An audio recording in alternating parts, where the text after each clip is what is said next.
സന്യസ്ത ജീവിതവും നിസ്വാർത്ഥ ആതുരസേവനവും ജീവിതചര്യയാക്കിയ കുളമാവിന്റെ സ്വന്തം ഡോക്ടറമ്മയെ പരിചയപ്പെടാം. പാവങ്ങൾക്ക് ചികിത്സ, തൊഴിൽ പരിശീലനം, വീട് വെച്ച് നൽകൽ തുടങ്ങി ഡോക്ടർ മേരിയുടെ സേവനങ്ങൾ അനവധിയുണ്ട്. ഇടുക്കിയിലെ അവികസിത ഗ്രാമമായിരുന്ന കുളമാവിന്റെ ചരിത്രത്തിനൊപ്പം പ്രാധാന്യമുള്ളതാണ് ആ നാടിന്റെ സ്വന്തം ഡോക്ടറമ്മയുടെ ജീവിത കഥയും. കുളമാവുകാർ അനുഭവിച്ച ദാരിദ്ര്യവും ഇല്ലായ്മയും നിറഞ്ഞ പതിറ്റാണ്ടുകൾക്ക് മുന്നിലെ പിന്നോക്കാവസ്ഥയുടെ നേർചിത്രങ്ങളിലൂടെയാണ് ആ കഥ തുടങ്ങുന്നത്. പിന്നീട് ഇങ്ങോട്ടുള്ള ഓരോ വളർച്ചയിലും ഡോക്ടറമ്മയുടെ കയ്യൊപ്പുമുണ്ട്. കുളമാവ് എന്ന ഗ്രാമത്തിനും അതിൻ്റെ ചുറ്റുപാടുമുള്ള ചെറു ഗ്രാമങ്ങൾക്കുമായിട്ട് മേരി ഡോക്ടർ എന്തെല്ലാം ചെയ്തില്ല എന്നുള്ള ചോദ്യത്തിനാണ് ഇനി ഉത്തരം തേടേണ്ടത്. ഏതാണ്ട് 200-ൽ പരം ശുചിമുറികൾ ഡോക്ടർ അന്നവിടെ ഉണ്ടാക്കി കൊടുത്തു. അതുപോലെ തന്നെ നിരവധി വീടുകൾ, ആതുര സേവനം, ധാരാളം ആളുകൾ മരുന്ന് വാങ്ങാൻ കിലോമീറ്ററുകളോളം യാത്ര ചെയ്ത് ദൂരെ പോയിരുന്ന കാലഘട്ടത്തിൽ അവിടെ ഡോക്ടറുടെ സേവനം ആദ്യമായി എത്തിച്ച ആളാണ് മേരി ഡോക്ടർ. കളപ്പര മേരി ഡോക്ടർ എനിക്ക് 50 വർഷം കൊണ്ട് അറിയാവുന്നതാണ്. ഞങ്ങൾക്ക് സ്ത്രീകൾക്കെല്ലാവർക്കും ഇവിടെ ഒരു ആശ്രയമായിരുന്നു. ഇവിടെ ഒത്തിരി പേരെയും സഹായിച്ചിരിക്കുന്നതാണ്. സാമ്പത്തിക സഹായം ഇഷ്ടം പോലെ കുളമാവുകാർ ആരും മേടിക്കാത്തവരില്ല. ഒരുമാതിരിപ്പെട്ടവരെല്ലാവരും തന്നെ സാമ്പത്തിക സഹായം മേടിച്ചിരിക്കുന്നവർ മാത്രമേ ഉള്ളൂ. ഒരു ബുദ്ധിമുട്ട് അവർ ഈ നാടിന് വേണ്ടിയിട്ട് ചെയ്യാവുന്ന പരിധി ഉപകാരങ്ങൾ നാടിന് വേണ്ടി ചെയ്തിട്ടുണ്ട്.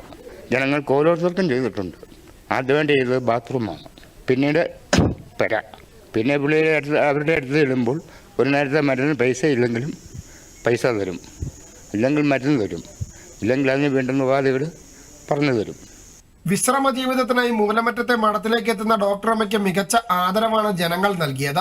കുളമാവിന്റെ ചരിത്രവും ജീവിതവും രേഖപ്പെടുത്തിയ നിരവധി പുസ്തകങ്ങളും സിസ്റ്റർ രചിച്ചിട്ടുണ്ട്. ദൈവമേൽപ്പിച്ച കർത്തവ്യം തന്നാലാവും വിധം നിർവഹിച്ചു എന്ന ചാരിതാർത്ഥത്തോടെയാണ് കുളമാവിനോട് യാത്ര പറയുന്നതെന്ന് 85-കാരിയായ സിസ്റ്റർ ഡോക്ടർ മേരി പറയുന്നു. മെഡിസിൻ പഠിച്ചത് ജർമ്മനിയിലാണ്. ഗൈനക്കോളജിയിലെ സ്പെഷ്യലൈസേഷൻ എടുത്തതിന് ശേഷം മൂലമറ്റത്ത് വന്നാണ് ജോലി ആരംഭിക്കുന്നത്.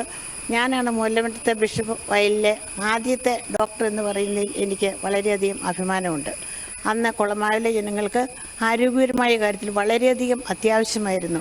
അവർക്ക് എവിടെയെങ്കിലും പോയി അല്പം മരുന്ന് വാങ്ങണമെങ്കിൽ ദൂരെ യാത്ര ചെയ്യണമായിരുന്നു. അന്ന് ബസ് സൗകര്യങ്ങളൊന്നുമില്ല, പോകുന്നതിനുള്ള വഴികളൊന്നുമില്ല. ഇങ്ങനെ കഷ്ടപ്പെടുന്ന അവസരത്തിൽ അവർക്ക് ഒരു ചെറിയ മരുന്നാണെങ്കിലും കൊടുക്കുക എന്നുള്ളത് അവരൊരു വലിയ മരുന്ന് കിട്ടുന്നതിനുള്ള സന്തോഷത്തോടുകൂടി സ്വീകരിക്കുകയും അതനുസരിച്ച് അവർക്ക് അവരുടെ രോഗശാന്തി ലഭിക്കുകയും ചെയ്തതിൽ എന്ന് പറയുന്നതിൽ എനിക്ക് അഭിമാനമുണ്ട്.